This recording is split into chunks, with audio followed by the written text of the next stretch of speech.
Hi everyone, it's Erin McGuire here, owner of Pure Light Wellness. Welcome to this week's YouTube video. This week's video is going to be all about people pleasing, which doesn't sound like a very fun topic, but it's one that we need to talk about because a lot of the women that I work with have people pleasing tendencies, and I grew up in such a way that I became a people pleaser. So how do we turn into people pleasers, right? A lot of times it's from our childhood. So if we grew up with any narcissistic parents or parents that had, any kind of addictive behaviors going on, or they were emotionally unavailable, as children, our greatest gift is to receive love from our parents. And so if we didn't feel that in some way, by our parents' behavior, or caregivers, I should say, because some people grew up with grandparents, etc. If we didn't feel that love in some way, then we're almost trained to kind of, be the person that's always doing for those early caregivers so that we in some way feel like that's how we receive our love. Maybe as a kid, when you did really well in school, your parents weren't really super overly affectionate. But when you did well in school, they were constantly like, wow, you did such a good job. And so you do these different things in order to get the good job, in order to get the pat on the back. So that's kind of what happened to me growing up, is that I didn't really receive the love that I apparently needed growing up. So I then created a story about myself that I wasn't good enough, and I had to go around seeking that love from the people around me. So it meant that I basically did everything for everybody else and did very little for myself because I didn't know how to give myself love. And that's the other piece of being a people pleaser that usually forms in early childhood as well, is that we're not taught how to love ourselves. We're not really taught a sense of self, or that our needs are important from our parents or caregivers. And so we grow up not really knowing what it is we need, who it is we are, and what our sense of self is. And so when I don't have a good sense of self, I am going to put that sense of self in everybody else around me. I'm going to, I meet a lot of women who it's like who they are is, their caregiver of their children, or how they interact with their family and how much they give to their family. That becomes the sense of self, and we lose a part of who we truly are on the inside. And I can definitely say again that was who I was. I didn't know how to love myself because I wasn't really taught those things growing up. I wasn't given love that I needed, and so I created a sense of self that was outside of me, and so I went seeking that in other people. So maybe you can relate to that. Let's dive in a little bit deeper as to why we turn into people pleasers other than what I just said. Some of these will kind of overlap. So the number one reason we turn into people pleasers is because we want to avoid bad feelings. Oftentimes it's a feeling of rejection. Again, that comes back to early childhood. If one of my parents died, or maybe my parents got a divorce and my dad moved away, there's a feeling of rejection that starts early on. So people that don't have this means they grew up with a good sense of self and healthy boundaries and all of those things. If we didn't grow up with that, we develop a fear that we could be rejected. There's a fear of disappointing others. This is a big one I see in women. We don't want to make other people upset. Again, we could talk as to why that started in childhood. Maybe, you grew up with a very abusive parent, and so when somebody gets upset or angry around you, it can be a really big trigger. So there's a feeling of not wanting to disappoint people in order to stay safe. So that can be a part of it. It can also just be, there's an inner perfectionist. You want to look a certain way. You want to be a certain way for other people. You want other people to see you a certain way. So this fear of disappointing others is a big one. I actually realized at some point in my adult life that I was more okay with being hurt and disappointed than I was at doing that to other people. The second that I had that realization, I had been doing a lot of, personal growth and spiritual work at that point.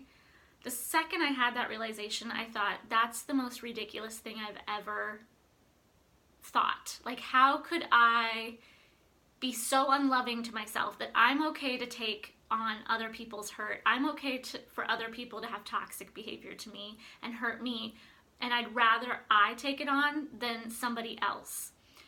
That is a very debilitating behavior. It's also a way to keep yourself in unhappiness. It's a surefire way to stay unhappy and in misery, because there's no way out of that box, right? You're just going to be okay being disappointed and hurt. So when I realized that, that's when I started setting boundaries. And we'll talk more about boundaries in another episode, but today it's just about how do we get to be a people pleaser and what is causing that, right? So fear of disappointing others is a big one. I really challenge you guys to look at where you're afraid of disappointing people and start to make some rules for yourself around that. We'll get to that in a second. Fear of criticism, that's a big one. You don't want to be criticized. Loneliness, you want to be able to fit in, and you think by pleasing others is how you're going to fit in. Otherwise, you're going to be lonely. That's an old belief pattern that can be released. And then lastly, guilt. Saying no to others makes you feel guilty. I hear this all the time, right? I can't say no to my mom, otherwise I'm a bad person, or I feel bad for her, she can't do certain things, and so I have to pick up the slack. Guilt is a whole other topic that we'll go into another time, and I also have another video on guilt and what I believe guilt is, and I'll attach that in the link below. But otherwise, guilt, it's, are you willing to suffer in order so that other people don't? That's a very altruistic belief system to have, but there's ways to help people without you suffering in the meantime. And I want to point out that if we're people pleasing, it means we don't have a sense of how to love ourselves.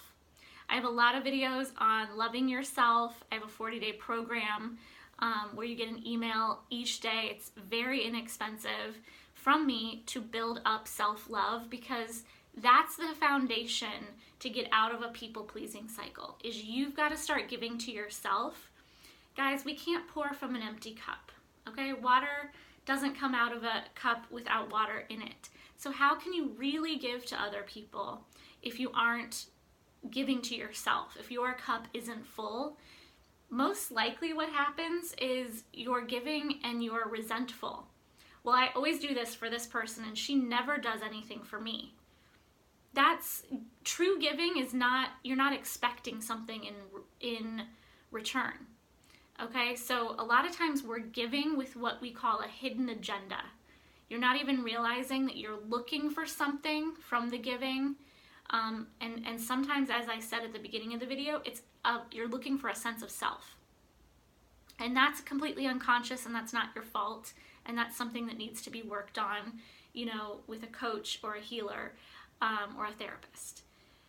Because you need to develop your own sense of self. So sometimes we're looking too for that pat on the back. Like, hey, Erin, you did a great job today. And it's like, even that, why do I need these things in order to be happy?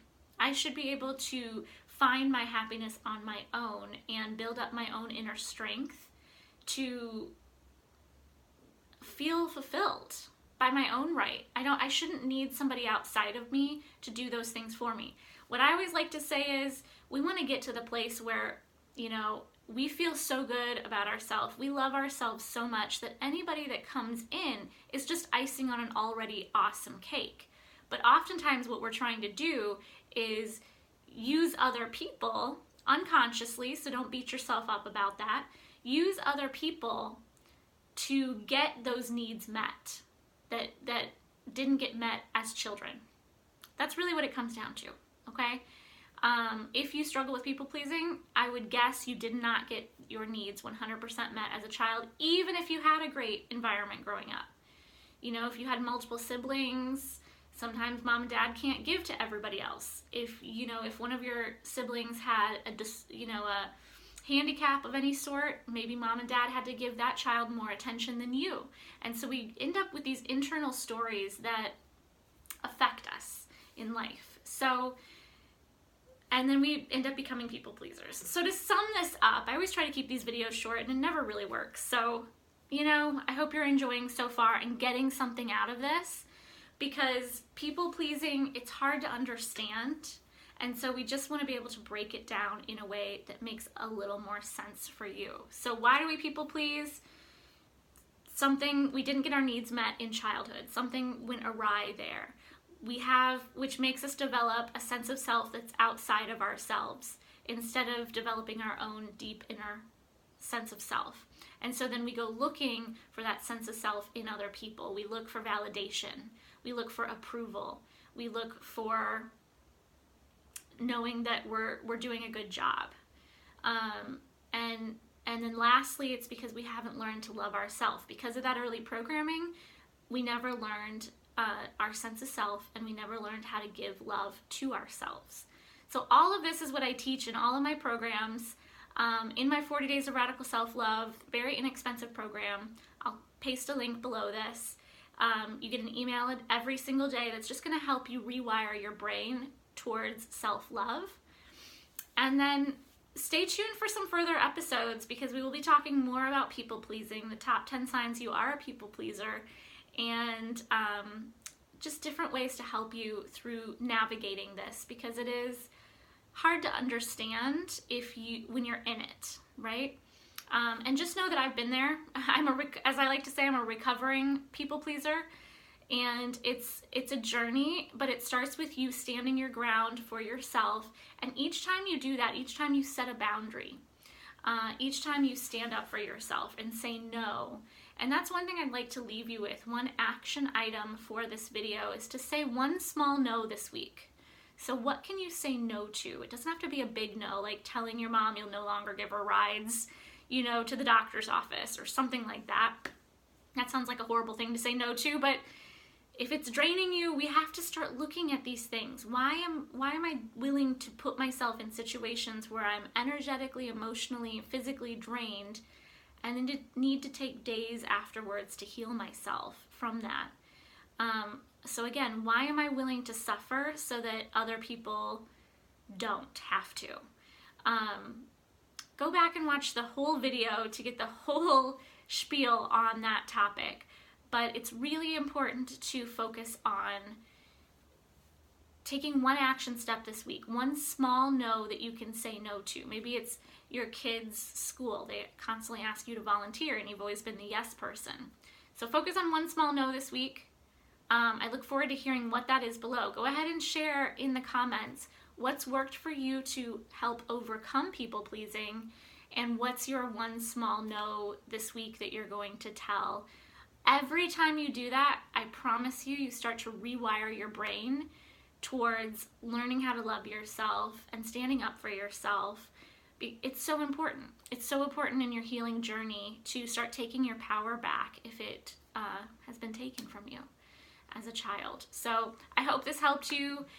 Please like this video, hit the little bell, subscribe to the channel so you always get an email with the latest videos. And I hope to see you again next time.